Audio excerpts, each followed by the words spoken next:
Kako smo? Ja sam iskreno dosta dobre volje danas, s obzirom da je ovako rano jutro, ali to je vjerojatno zato što danas idemo u Amazingu. To jest ne idemo. Samo. Ali da, anyways, malo sam opaljen od vježbanja na faksu, tako da ne znam kako će to ispast tamo. A nadam se da kad se zagrijem i to da će biti sve ok. Tako da vidjet ćemo tamo. Evo je ekipa, došli smo u Amazingu, malo je glasna muzika, tako da ne znam koliko će se baš čut, pa vjerojatno neću previše pričat. Ali da, idem se zagrijati i idemo početi.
Izvježbao sam sad tamo u Kompitu, tako da sad ću probat tu na trampolinu.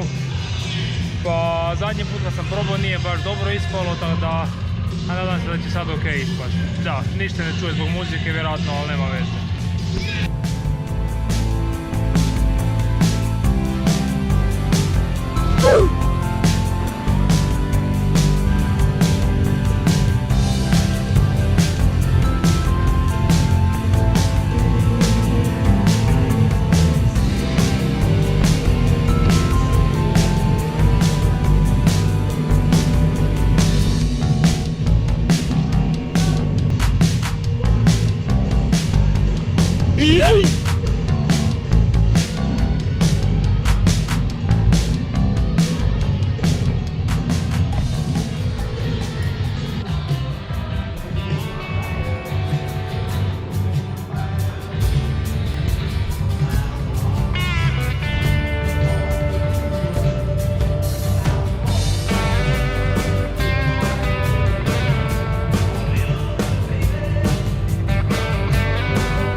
da možemo